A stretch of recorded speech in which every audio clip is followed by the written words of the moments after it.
el proyecto de modificación a la Constitución de la República se presentaría para que el presente Congreso la conozca, un Congreso que tiene una representación más variopinta de la que tendrá el Congreso próximo que se instala el próximo 16 de agosto. Eso uno no lo sabe, hay que ver cuánto puede avanzar en la propuesta que el presidente de la República ha encargado al consultor jurídico del Poder Ejecutivo. Hay quienes entienden que deberá crearse una comisión más amplia, no solamente la consultoría jurídica del Poder Ejecutivo, sino que expertos en el tema constitucional pudieran ser consultados para hacer una propuesta que resulte lo más abarcadora posible y que incluya lo que el presidente de la República plantea, la preocupación por lo de establecer el Ministerio Público Independiente, y lo otro es el establecimiento de candado para hacer mucho más difícil la modificación a futuro de la Constitución.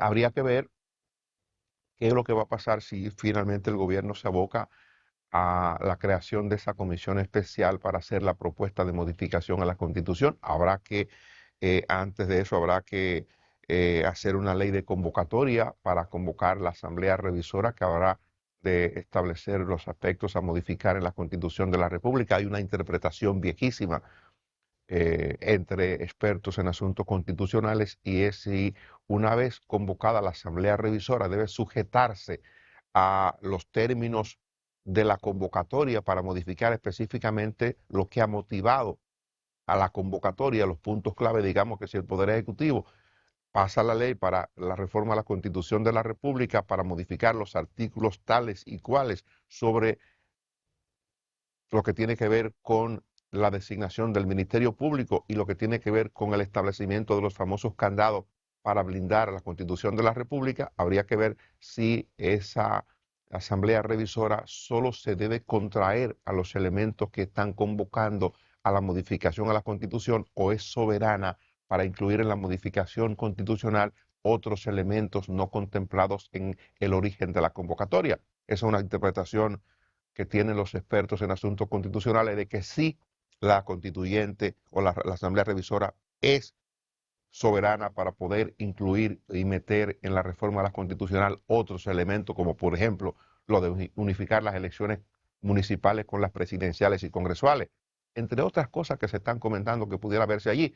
Hay que ver si lo de el tema de la reelección, el artículo que tiene que ver con la reelección presidencial, se toca o puede ser incluido por la constituyente.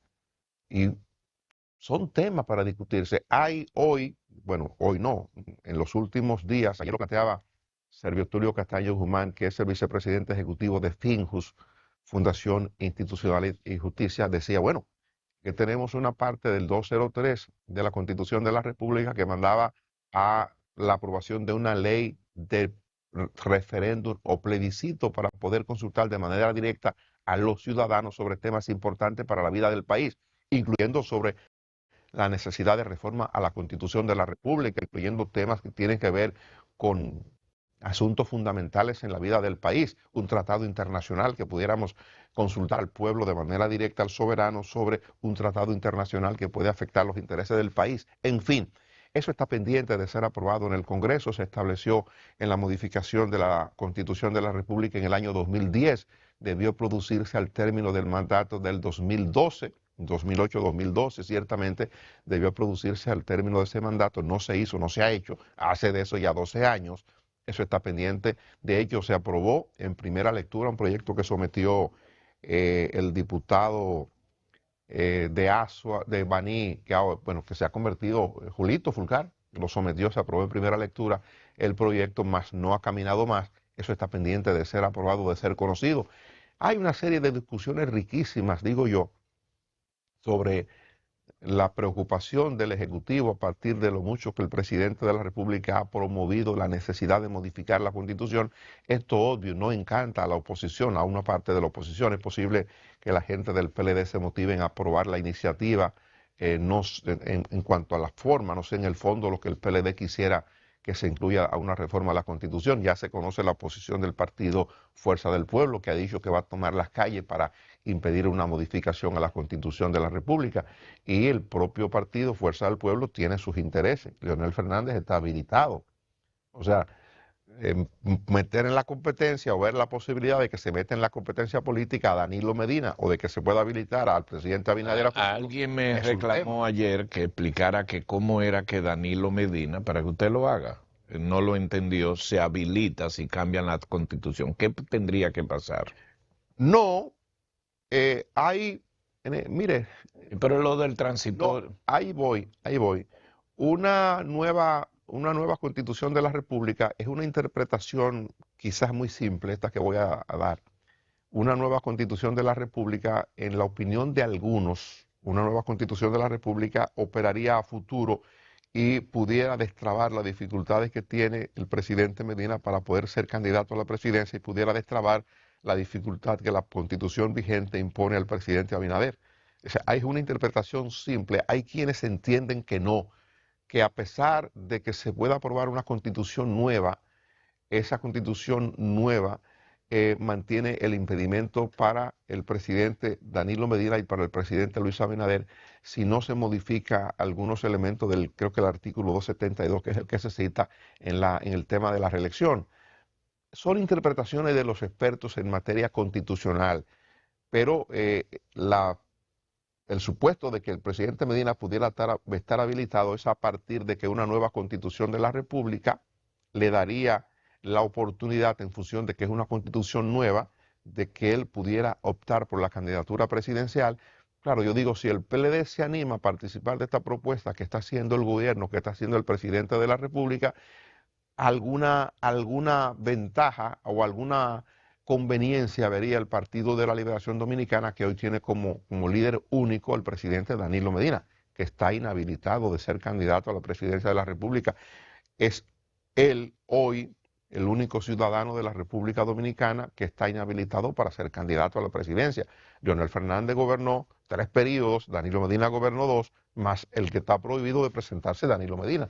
Pero bueno, eso está establecido incluso con un transitorio en la Constitución de la República, como lo hubo en su momento un transitorio para que el doctor Joaquín Balaguer no pudiera ser candidato más a la presidencia de la República. Hemos hecho esos transitorios para 2 presidentes. El caso del presidente Y hay Balaguer en quienes un momento. establecen que ese transitorio, como es transitorio, si se hace una nueva constitución, deja de ser transitorio. Efectivamente. Se elimina algunas veces automáticamente, otras veces taxativamente, pero no hay una cosa más interpretativa que la Constitución. Si no, pregunten en El Salvador, porque decía lo referente a la repostulación de Nayib Bukele y se religió y se dio una interpretación y aquí se interpreta. Pero para mí vale más el tema de la palabra. Danilo Medina nunca ha dicho que no quisiera volver.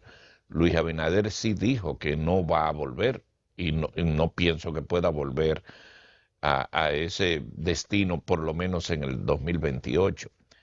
Pero yo no sé, yo veo ese alaraco de la Constitución, pero ya lo debe tener listo Antoliano Peralta, que es el consultor jurídico y a quien se le encargó el tema de in advance de ir trabajando la Constitución, porque el gobierno va trabajando paralelo. Yo pienso que en cualquier momento la consultoría jurídica va a entregar la propuesta gubernamental y hacerla por vía del Congreso, como debe de ser, porque lo único que ha dejado como muy claro el presidente Abinader es que va adelante con la reforma. Pero tiene también sentido por el hecho de que tiene mayoría, acaba de conseguir una mayoría absoluta en la Cámara, con el número de legisladores, tanto en los diputados como en los senadores. Ahora, ¿cuál es la lógica de esto? Que lo va a hacer después del 16 de agosto. Esa es la lógica. Lo que yo no he entendido la lógica, y lo digo de verdad pura y simple, la férrea oposición de la Fuerza del Pueblo y específicamente eh, de Radamés Jiménez, que es un abogado, que si lo que se está planteando son estos 2 cambios, bueno, no entiendo por qué esa ferocidad de que se van a oponer en las calles. Eh, Usted sabe que a los políticos hay que jugarle profundo. Hoy viene un dirigente de la Fuerza del Pueblo. Hay una Yo le distinción. preguntaré para ver y uno Roberto aprender. Rosario Márquez viene para acá. Y para uno aprender, pero hay una no le veo distinción. razón si son esos 2 artículos. Don Luis, hay una distinción y se va a notar, se va a sentir. No sé en qué tiempo, pero sé que ha cambiado un poco el escenario y la actitud que en la Fuerza del Pueblo, luego de las declaraciones, me parecen oportunas, que él las dio, pero fue el presidente Abinader que envió a dar ese mensaje.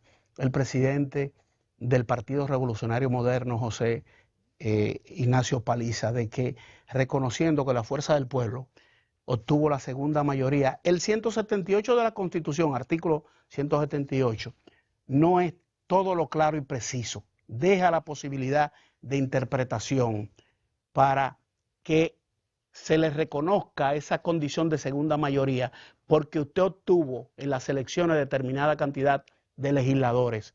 Porque si se da un movimiento y se articula un bloque proxy, como yo le denomino, para fingir una oposición o un partido diferente, como establece, o bloque de partidos, como dice la Constitución, diferente al presidente de la Cámara, para ser parte del Consejo Nacional de la Magistratura, pudiera darse ciertos escarceos en ese sentido, pero el presidente del PRM ha enviado el mensaje como reconociendo que en el Consejo Nacional de la Magistratura habrá el representante de la Fuerza del Pueblo.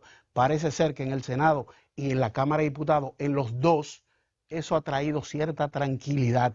Lo que creo es que están esperando a que se establezca, como tú señalas, Luisín, ya establecido el próximo cuatrienio constitucional, que se definan esos espacios de poder y habrá ese acercamiento, quizás antes pueda ser que se dé incluso el encuentro entre el presidente Luis Abinader y el expresidente Leonel Fernández, que preside la Fuerza del Pueblo, porque eso ha traído cierta... Aparte, creí el primero, nos vamos a la pasada. El que no sabe que la Fuerza del Pueblo es la segunda mayoría no vive en este país. Claro. El que va a poner eso en duda se mudó de aquí hace mucho tiempo.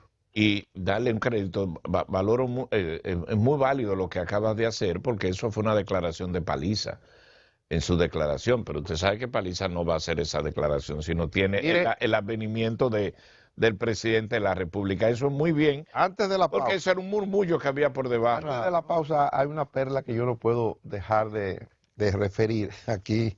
El periódico Nuevo Diario trae en la segunda página unas declaraciones de respuesta al presidente Medina que da una diputada, la diputada Ana María Fernández, le está respondiendo al presidente Medina lo que Medina ha dicho con respecto a los que se fueron del PLD, que los ha llamado rata. A la rata. Dice la diputada Fernández, ratas son las que estando en el PLD negociaron por debajo con el PRM. Ratas son las que estando en ministerio y fueron funcionarios no fueron a votar. Ratas son los que se quedaron fuera siendo altos dirigentes, pero tienen una diputación al Parlacén. Esas son ratas. Yo no entiendo por qué él nos dice rata si él fue quien desbarató el Partido Reformista llevándose a gente, desbarató al PRD también. Entonces, ahora le toca leche de su propia vaca. Vamos a